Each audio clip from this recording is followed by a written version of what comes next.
Muchas gracias a Carlos De Masi. Pasamos ahora a la segunda exposición de Sandra Raggio.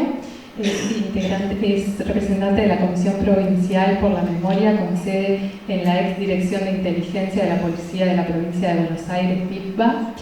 Es profesora en Historia y magíster en Ciencias Sociales, docente e investigadora de la Universidad Nacional de La Plata, Facultad de Humanidades y Ciencias de la Educación, directora general de la Comisión Provincial por la Memoria de Buenos Aires y trabaja temas de memoria, transmisión y derechos humanos.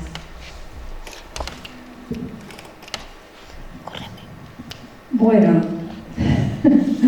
como todo relato histórico es teleológico, o sea, siempre empezamos a contar según los resultados. Yo tengo que repensar también un poco la historia de 40 años de democracia en función de lo que está pasando hoy, digamos, ¿no?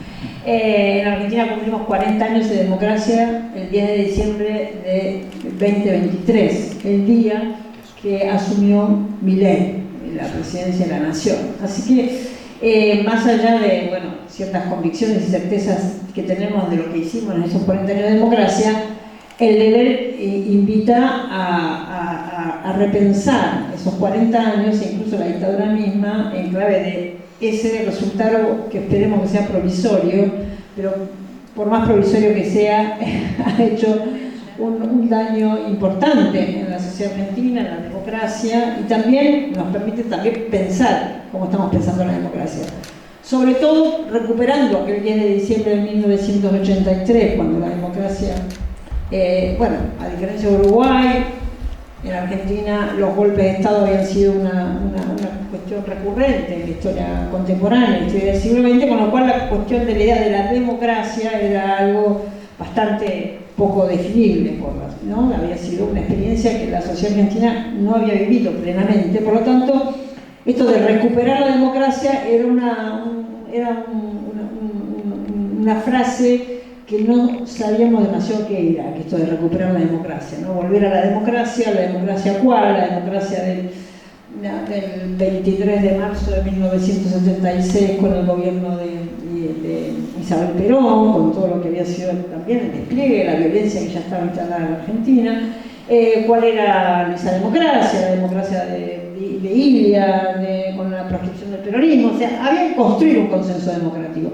Y en gran medida, y esa fue la función de alguna manera de la elaboración del pasado dictatorial, la dictadura, la construcción de la memoria de la dictadura, aunque no le llamábamos memoria de la dictadura en ese momento, pero de alguna manera el trabajo de elaboración de la experiencia de la dictadura militar fue en algún sentido imprescindible para la construcción del sentido del proceso democrático. En principio esa democracia naciente no podía desligarse, ¿sí?, de su ruptura con el pasado dictatorial. O sea, lo que había que construir era una ruptura fuerte entre la dictadura y la democracia. Y en eso, en gran medida, la definía. En los años 80, el consenso, porque también así se estaba discutiendo la democracia en el mundo, era que la democracia básicamente se podía definir en términos procedimentales, digamos, ¿no? Entonces, bueno, ¿qué era una democracia? Aquella que regulaba la actividad política y la vida de la sociedad en el marco de la ley. Y eso quería decir, en principio, el respeto de la Constitución Nacional, algo que en la Argentina no ocurría, digamos, y que tampoco está ocurriendo ahora. Pero lo cierto es que la cuestión de dentro de la ley todo, fuera de la ley nada, que es una frase también que lo dice nuestro presidente más o menos en esas variaciones, nuestro presidente, qué feo, mío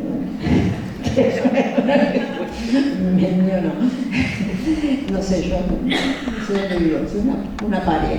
Pero bueno, de alguna manera esa idea de que había algo en la legalidad y el juicio de las juntas, ¿no? Primero la CONADEP, el esclarecimiento de lo ocurrido y después el juicio de las juntas, fue de alguna manera un gran acto simbólico, además de un acto de justicia, aunque fue una justicia inconclusa, una justicia parcial, etc. Pero de alguna manera demostraba que la democracia tenía la capacidad de no solo elaborar esa experiencia, esclarecer lo que había ocurrido, sino que también condenar a sus máximos responsables, ¿no? A los comandantes de las tres primeras juntas que fueron al juicio. En algún sentido, ese momento fundante de la democracia, en los años 80, fue transformándose a lo largo de los años, pero de alguna manera ningún partido político se había salido de ese paradigma, si se quiere, ¿no? Es ese paradigma fundante de la democracia. con más cinismo, menos cinismo, más hipocresía, menos hipocresía, había algo de eso, de ese consenso democrático que se había construido en Argentina, que incluso hasta el PRO, el macrismo, se inscribió. Y en esa inscripción de esa democracia los derechos humanos estaban adentro, ¿sí? Nadie se ponía afuera del paradigma de los derechos humanos, que es lo que se consagra con la democracia. O sea, la dictadura puede gobernar desconociendo absolutamente a las personas como sujetos de derecho y por lo tanto ejercer sobre ellas una violencia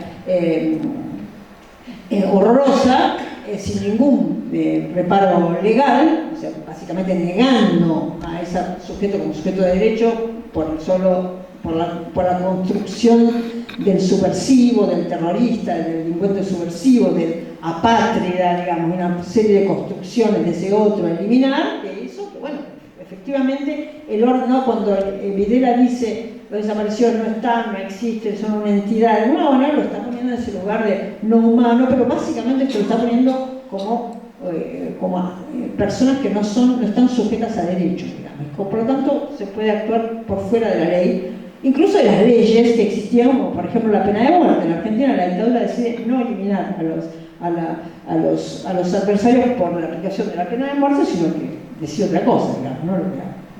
Esa estructuración ilegal que tuvo el Estado terrorista en Argentina, pero bueno, pero de alguna manera la cuestión de la ley, ¿no?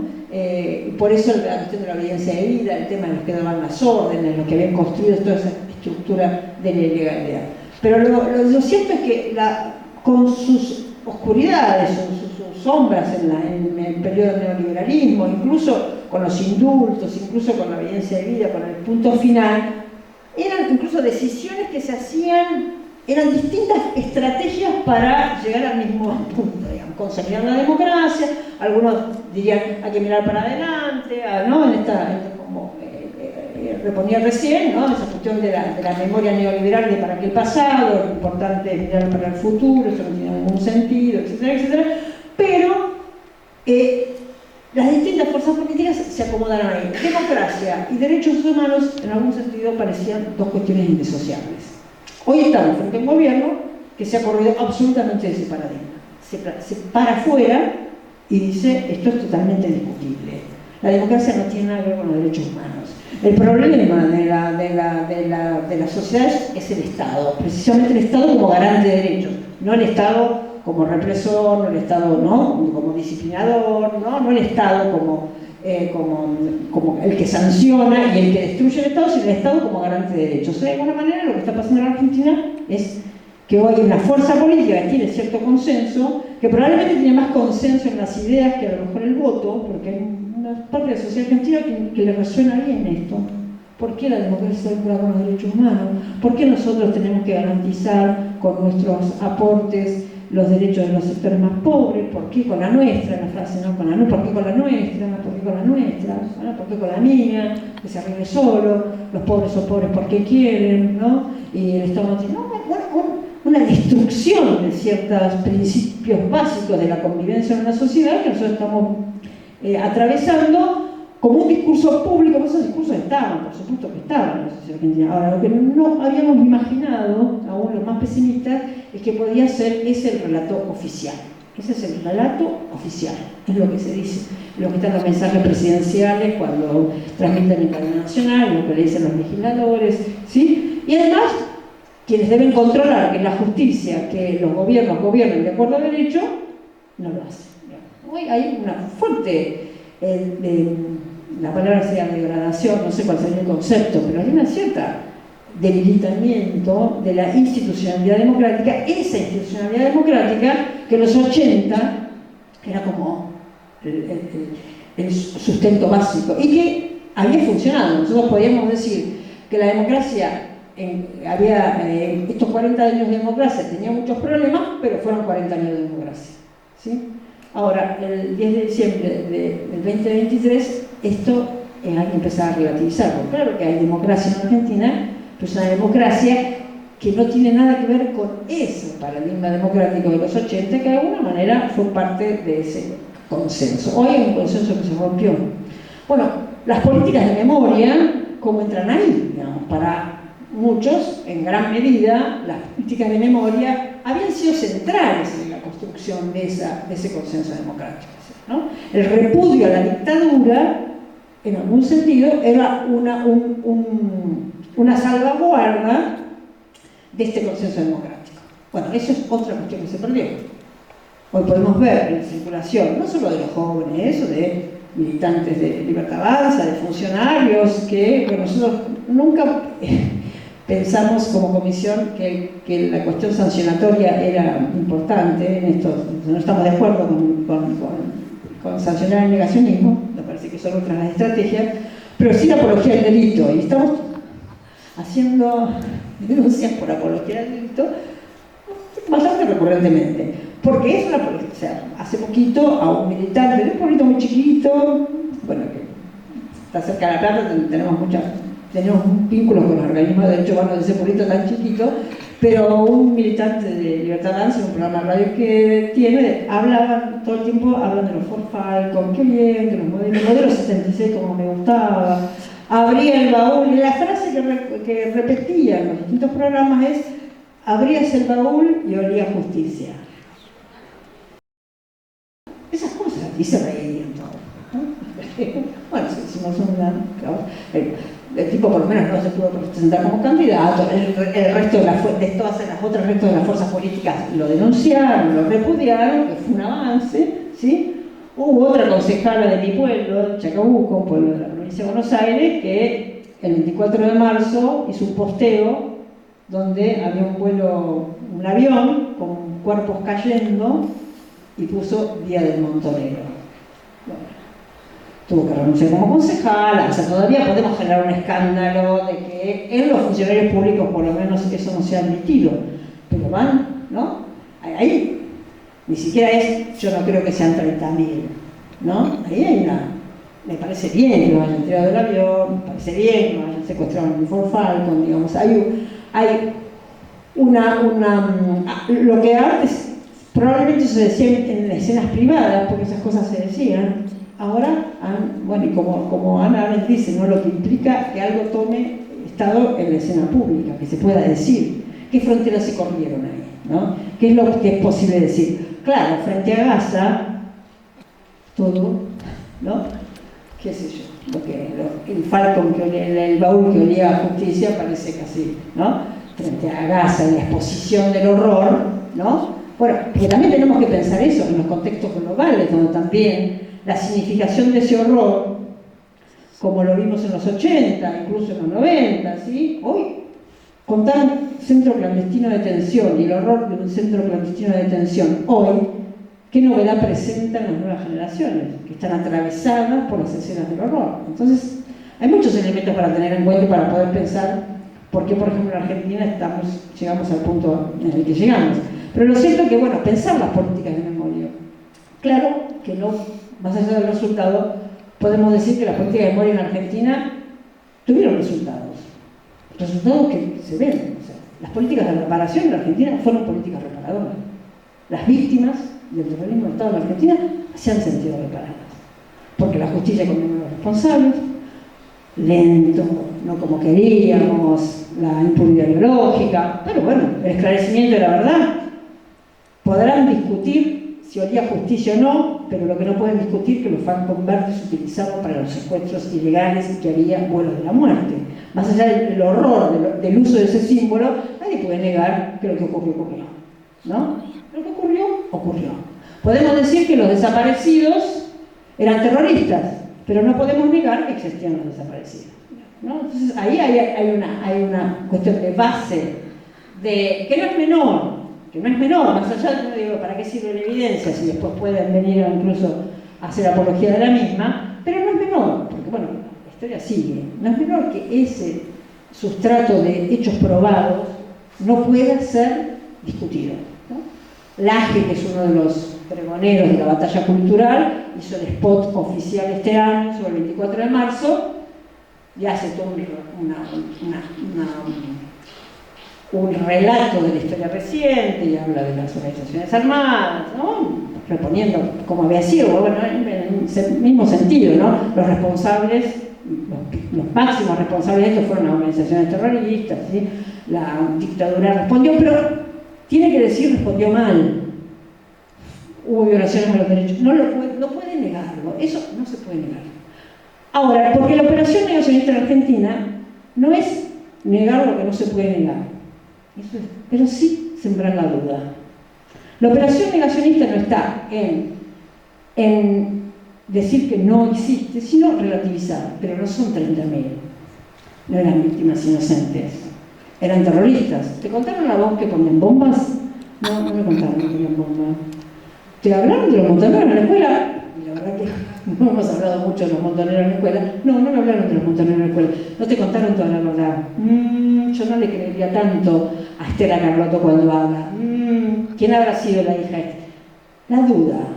Entonces la duda va avanzando, digamos, y se construye la idea de la conspiración, digamos, ¿no? Entonces se inscriben los procesos de memoria, incluso de procesos históricos como las dictaduras, en la posverdad. Bueno, créele si querés, y si no querés, pero yo dudaría, digamos. Esa cuestión, que la certeza la va poniendo en duda. No pueden decir que no, pero ponen en duda, ¿no? No fueron 30.000, no eran terroristas, ¿sí? No fue tan así, ¿sí? No todos los militares hicieron eso, ¿sí? Ciertos consensos que ya incluso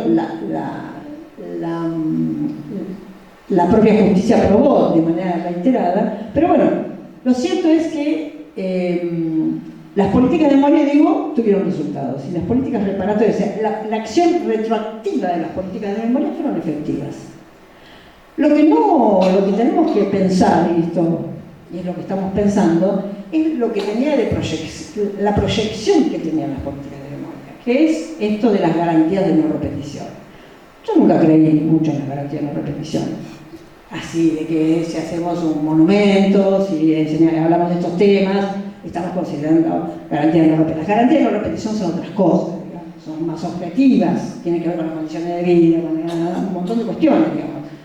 Puede no haber una dictadura en Argentina, no porque recordamos el horror pasado, sino porque tenemos una democracia que le resuelve los problemas a la gente, que hay salud, que hay educación, entonces la gente no va a dudar de la democracia. O sea que estas cuestiones va cambiando, digo, ¿no? La memoria de la dictadura, y aparecen estas memorias de la dictadura que son la propia memoria de la dictadura, porque la dictadura también construyó la memoria sobre sí misma, el discurso sobre sí mismo, precisamente en momentos donde hay una crisis profunda de la democracia. O sea, así como en los 80 había una relación entre democracia y dictadura, hoy hay otra relación entre democracia y dictadura. O sea, la legitimación de la dictadura es también un recurso para deslegitimar la democracia, ¿sí? De hecho, ha habido encuestas en Argentina que dicen, ¿usted qué prefiere? Que un gobierno donde la economía ande bien, aunque sea un poco autoritario, o un gobierno democrático donde la economía ande mal. Imaginen cuál es la respuesta que anduvo bien, digamos, ¿no? Entonces, esta cuestión, ¿no? Entonces, digo, para poder pensar, porque los que hacemos políticas de memoria pensamos mucho, ¿y ahora qué hacemos? ¿Qué hicimos mal? ¿Qué no le contamos a los chicos? ¿Qué le contamos? Bueno, hay un montón de cosas que podemos revisar. Pero lo cierto es que las políticas de memoria nunca iban a poder, de alguna manera, ir a contrapelo de una democracia, ¿no?, que cumplió bastante poco de las promesas que le hizo a la sociedad argentina en aquellos años 80. Algo de esos años 80 y esa desilusión que la vivimos con los 90 se sigue profundizando hoy y no hemos logrado revertir ni siquiera en aquellos años post-2001 con los gobiernos kirchneristas. No se logró reponer esa ilusión, porque bueno, lo que vino después siguió consolidando esquemas de desigualdad muy desigual, una brecha social muy grande, con todas las implicancias que tiene para una sociedad que amplía cada vez más la brecha social. Bueno, gracias.